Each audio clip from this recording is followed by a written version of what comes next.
prinsip hidup yang berubah. Yap. Prinsip hidup,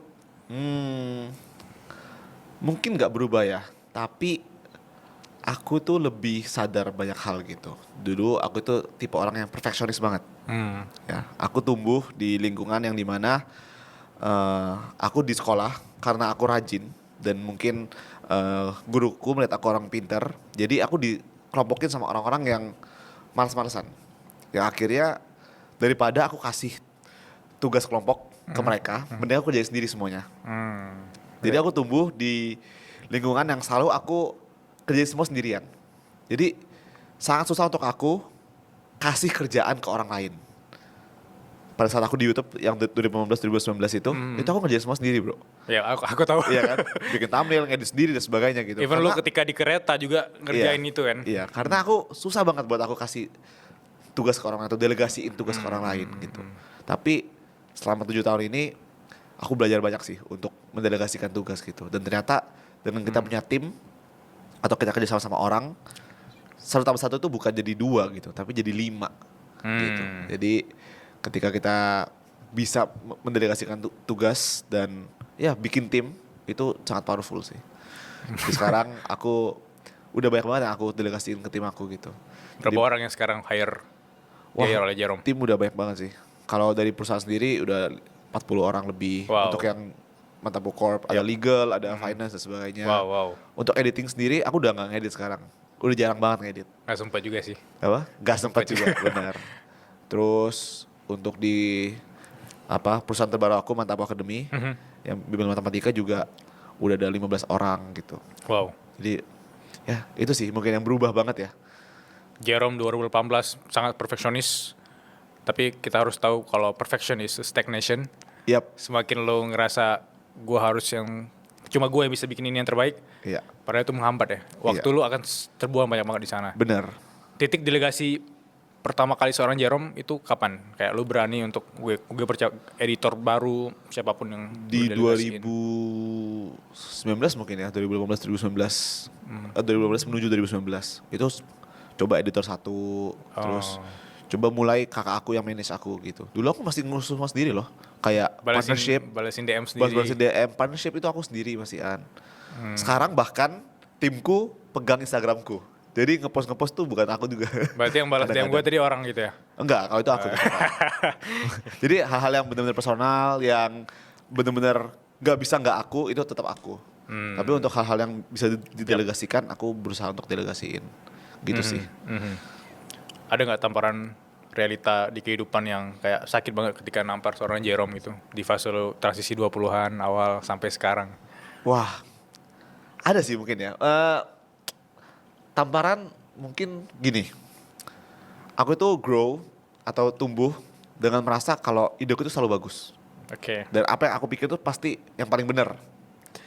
Pasti works ini pasti gitu. Karena memang kita harus seperti itu kan, pede gitu. Yap. Tapi tamparannya adalah ketika ternyata kita eksekusi video atau eksekusi satu bisnis atau ide kita, ternyata gak spesial itu kok.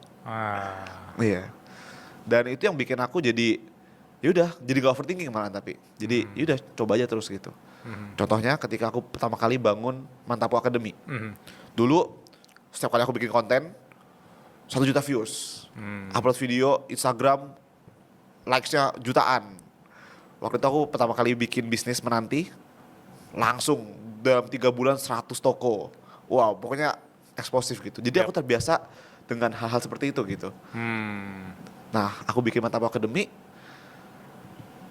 aku punya idealisme kan. Oke, aku mau bikin satu program ini program baru yang belum ada di Indonesia, dan aku mau bikinnya offline, gak ada online gitu. Oke. Dan setelah dihitung-hitung, aku butuh sekitar 100 lebih murid untuk bisa menutup expense gitu.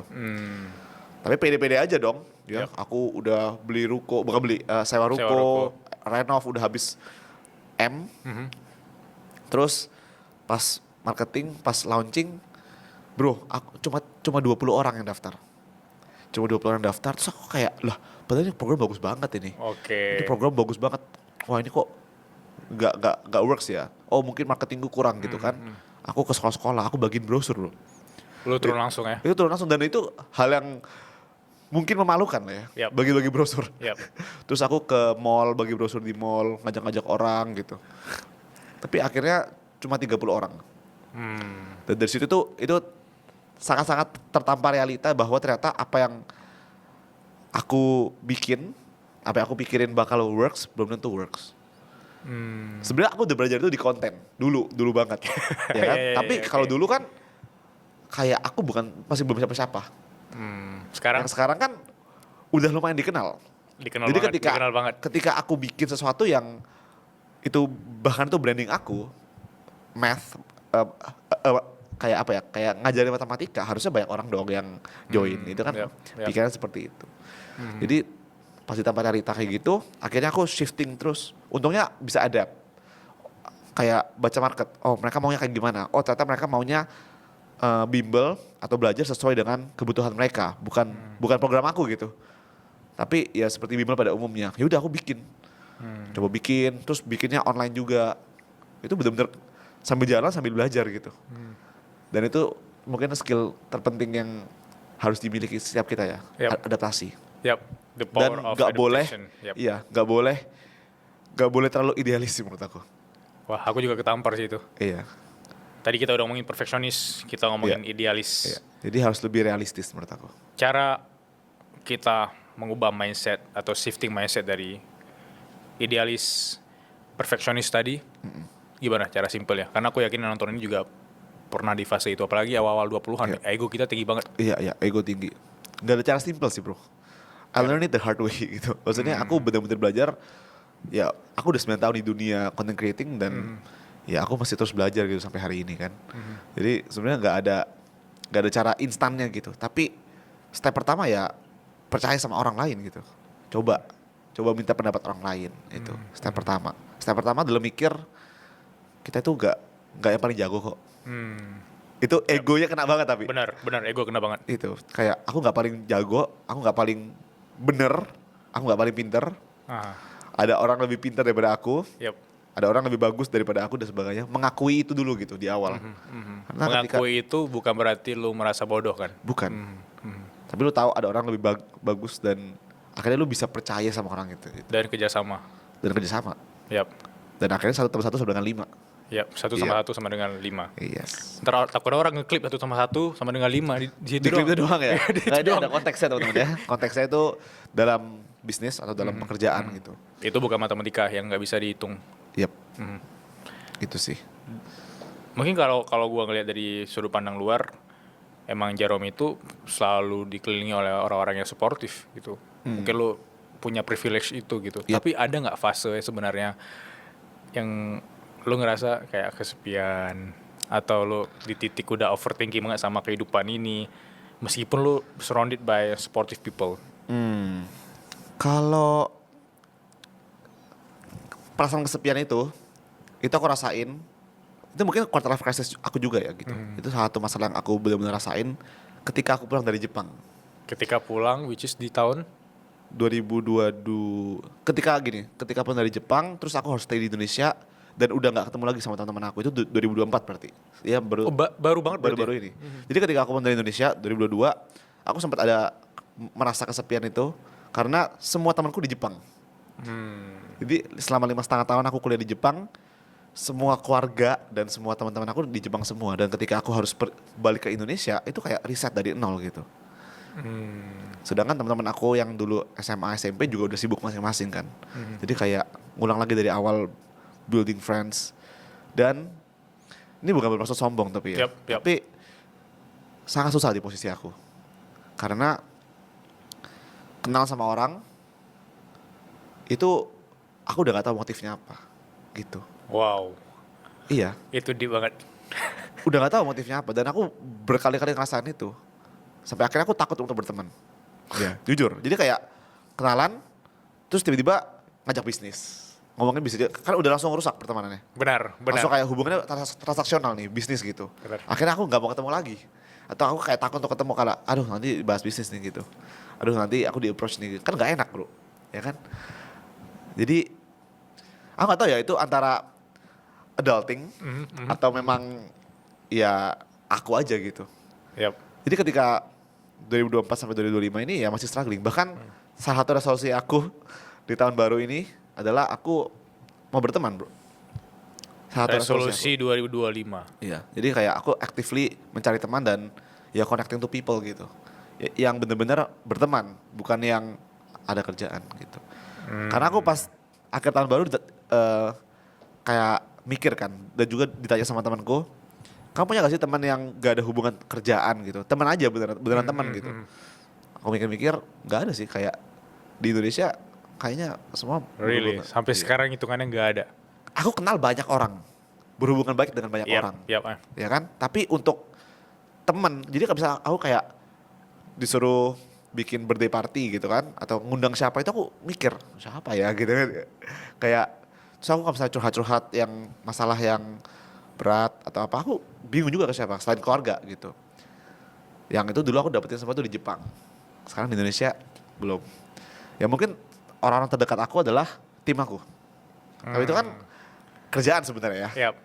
Cuma ya aku selalu ngomong juga ke tim aku kayak aku nggak anggap kalian sebagai tim aku ada bos sama Iya, ada boundaries gitu ya. ada boundaries gitu. Aku benar-benar cerita semuanya gitu ke mereka. Jadi aku nganggap mereka adik lah, ada temen gitu, teman main gitu. Ya itulah.